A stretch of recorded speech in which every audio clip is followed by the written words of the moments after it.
Welcome all of you. In this video, we are going to cover our syllabus last part of this unit, that is meta classifier. So we'll explain one by one point wise. Okay. So first point is ensemble learning. When you want to purchase a new car, you will walk up to the first car shop and purchase one based on the choice of the dealer. It's highly unlikely. You would likely browse a web browser portals where people have posted their reviews and compare different car models, checking for their features and prices. You will also probably ask your friend to and colleagues for their opinions. In short, you wouldn't directly reach a conclusion, but will instead make a decision considering the opinions of the other people as well. Okay, so ensembling model in a machine learning operate on their similar ideas. Okay, uh, they combine the decisions for multiple models to improve the overall performance. Let's understand the concept of ensemble learning with an example. Suppose we are or you are a movie director and you have to create a short film or short movie on a very important and interesting topic. Now you want to take a preliminary feedback on the movie before making it in public. Okay, so what are the possible ways by which you can do it? First of all, okay, so A, you may ask one of your friends to rate the movie for you.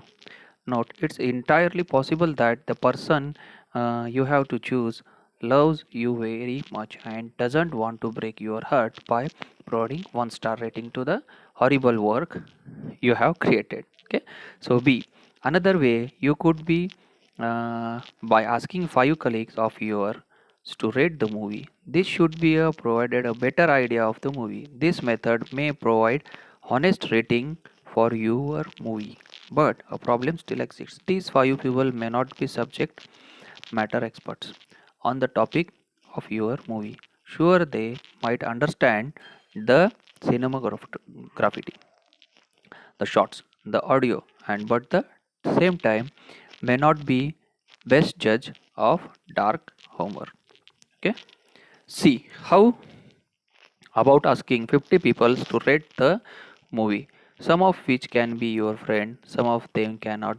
They can be your colleagues, and some may even be total strangers. Okay, the response in this case would be more generalized and diversized. Okay, since now you have people with a different set of skills and it turns out, okay, so this is a better approach to get honest rating than the previous case we saw. With these examples you can infer the that diverse group of people are likely to make better decisions, okay, and compared to the individual similars.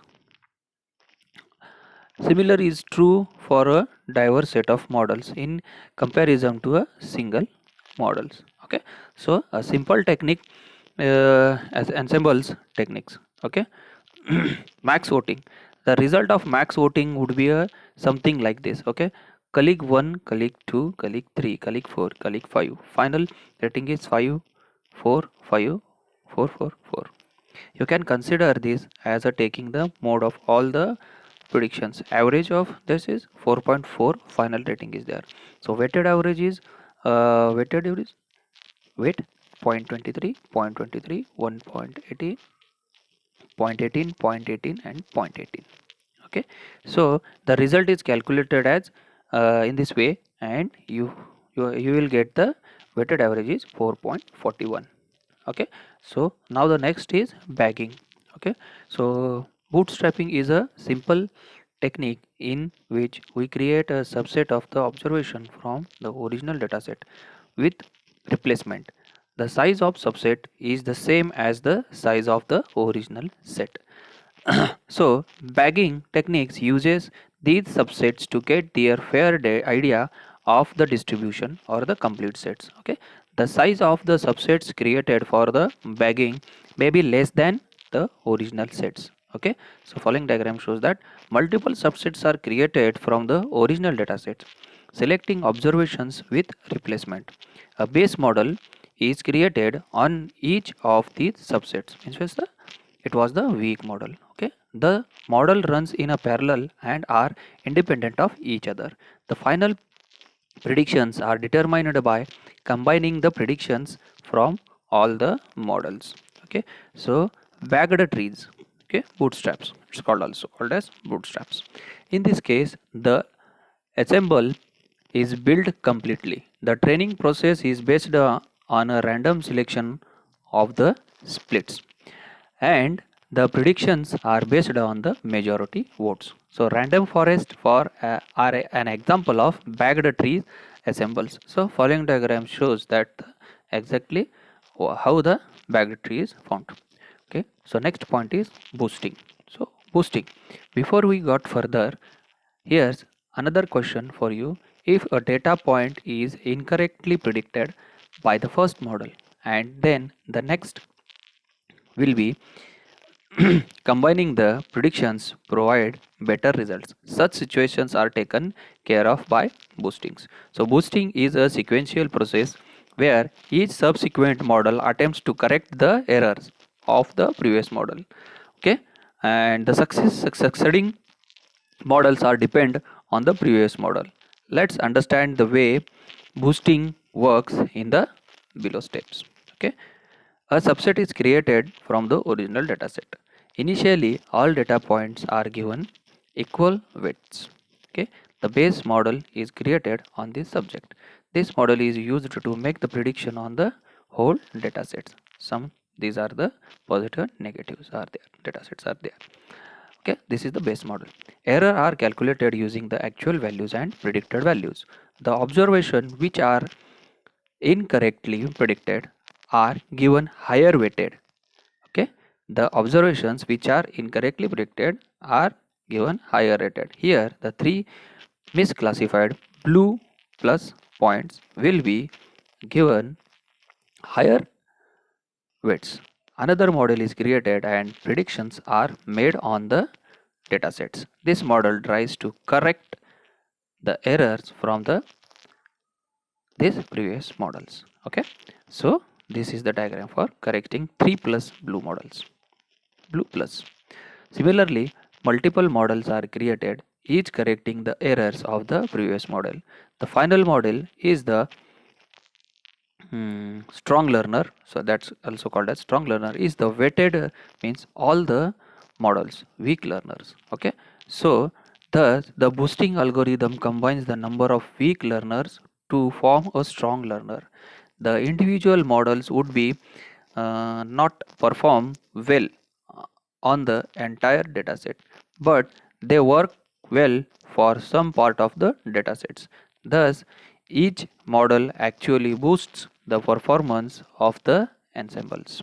Okay, so that this one is the final model for the by using the boosting algorithms. So algorithm based on a bagging and boosting. So bagging and boosting are two of the most commonly used technique in machine learning. Bagging algorithms, bagging meta estimator or random forest, are boosting algorithms, AdaBoost, GBM, XGBM, Light GBM and CatBoost. Okay, so first one is random forest. So random forest is another ensemble machine learning algorithm that follows the bagging technique. It is an extension of the bagging estimator algorithm. The best estimator in random forest are decision tree. So unlike bagging meta estimator, random forest randomly selects a set of features which are used to decide the best split at each node of the decision tree. Okay, so looking at it step by step, this is what a random forest model. Random subsets are created from the original dataset, so bootstrapping. Okay, at each node in the decision tree, only a random set of features are considered to decide the best split. A decision tree model is fitted on each of the subset. So the final prediction is calculated by averaging the prediction from other all other decision trees. Okay, so to sum up the Random forest randomly selects the data points and features and builds multiple trees, means forests. So this is the some libraries are there from implementing the from skeleton learn assembled import random forest classifier model. Okay, these are the some libraries are included for creating that. So you can see the features important by using the model.feature underscore importance underscore in random forest. So this one is the libraries are used and some calculations are done. The for I j in sorted, so print I comma j. The result is as below. So applicant income, co-applicant income and credit histories are there. So for example, another is the area, employed, self-employed number, yes or no, self-employed underscore yes, that one. So by using these internal libraries, we can calculate that random forest calculations. Okay, so the parameters are there: an estimator, criterion, max features, max depth, mean sample split, mean sample leaf, max leaf nodes, n jobs and random states. So now the n estimator, it defines uh, it defines the number of decision tree to create in a random forest. Okay, so criterion, it defines the functions that is to be used for a splitting. The function measures that quality of the split for each features and choose the best splits. So max underscore features, it defines the maximum number of features allowed for the split in each decision tree. Increasing max features usually improves the performance, but very high number can decreases the diversity of the each tree. Okay, so the max depth is there, max simple split is there, minimum simple leaf is there, or n underscore jobs are there. They indicates that number of jobs to run in parallel. Set the value to -1 if you want to run on all cores of the systems. Or random states, the parameter is used to define the random selection and it is used to comparison between various models. So these are the parameters for the random forest. So these are the very important parameters to calculate that random forest. So next we are moving to the next AdaBoost. Okay, so adapting boosting or adapt boost is one of the simplest boosting algorithm. Okay, so usually decision trees are used for modeling. Multiple sequential models are created, each correcting the errors from the last model. So adaptive boosting assigns weights to the observation which are incorrectly predicted and the subsequent model works to the predicts these values correctly. Okay, so below are the steps for performing AdaBoost algorithms. Initially, all observation in the datasets are given equally weighted. A model is built on the subset of data. Using this model, predictions are made on whole datasets. Okay, so errors are calculated by comparing the prediction and actual values. While creating the next model, higher weights are given to the data points which were predicted incorrectly. The sixth steps is weight can be determined using the error value. For instance, higher the error, more is the weight assigned to the observations. This process is repeated until the error functions does not changed. This process is repeated until the error function does not change or the maximum limit of the number of estimator is reached. So by using these 7 steps, we are going to perform the AdaBoost algorithm. Okay, so from sklearn assemble import AdaBoost classifier internal library is there. So model AdaBoost classifier model.fixit train y underscore train model score x test and y test. Okay, so by using these we can apply the algorithm adaptive boosting algorithm. So somehow it have some parameters are there. Base estimator, it helps to specify the types of base estimator that is the machine learning algorithm to be used as a base learner. N estimator, it defines the number of base estimator. The default value is 10, but you should keep higher value to get better performance. Learning rate, this parameter controls the contribution of the estimators in the final combinations. There is a trade-off between learning rate and n estimator. So max depth defines the maximum depth of the individual estimators. Tune this parameter for the best performance. The next one is n underscore job. Specifies the number of processors it is allocated to use. Set values to the -1 for the maximum processors allowed. Random states, an integer value to specify the random data splits. So also it determines a value of a random state will always produce the same result if given with the same parameters and training data. So this would be the procedure or the parameters and how to perform the ADA algorithm in machine learning. Okay, ADA boosting algorithm. So next one is the gradient boosting, GBM, gradient boosting. Okay, so gradient boosting or GBM is the another ensembles machine learning algorithm that works for the both regression and classification problems. So gradient boosting uses the boosting technique combining the number of weak learners from the strong learners. Regression tree used as a base learner, and each subsequent trees in series is built on the error calculated by the previous trees. Okay, so we will use a simple example to understand the gradient boosting algorithm. We have to predict the age of the group of people using below's data. So these are the data. So by using that age is this, last column is the 35, 24, 38, 30 and 33. This the mean age of the assumed to be the predicted value for all the observation in the datasets. The errors are calculated using this mean predictions and the actual value of ages. Okay, so now a tree model is created using the error calculated above as a target variable. Okay, so our objective is to find the best simple to minimize this error. The prediction by this model are combined with the prediction 1.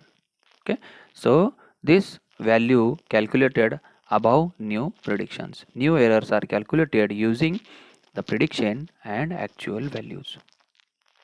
So now the step 2 and 6 are repeated till the maximum number of iterations is reached. Okay, step 2 and 6 are repeated till the maximum number of iterations is reached. So import some libraries like ensemble import, gradient boosting classifier model, and you can use that for the gradient boosting algorithms. Okay, so now this also has some parameters like mean sample split. It will define the minimum number of samples which are required in a node to be considered for splittings. Okay, so mean sample leaf defines the minimum number samples required in a terminal or a leaf node. So the next parameter is mean weighted fractions leaf, similar to mean samples leaf, but it defines as a fractions of the total number of observation instead of an integers. Max depth, the maximum depth of a tree, okay, should be tuned as using CV. Okay, so max leaf nodes, the maximum number of terminal node or leaves in a tree. Okay, so it is also, if this is defined as a GGM, will ignores the max depth, can be defined using a place of max depth since binary trees are created. Okay, so the maximum features. Okay, so features, the number of uh, features that we considered while searching the uh, best split. Okay, these will be randomly selected as the number or as the thumb rule. Sorry, as the thumb rule, the square root of the total number of features works great, but we should check up 30 to 40% of the total number of features. Okay, so higher values can be lead to overfitting, but it generally depends on a case to case scenarios. So in this video we are cover the all the points regarding meta classifiers. So boosting, ADA boosting, GBM, gradient boosting algorithm, and all other points are we are already covered in this video. So that's it for this in this video. So thank you very much. So this is the end of our unit. So thank you very much.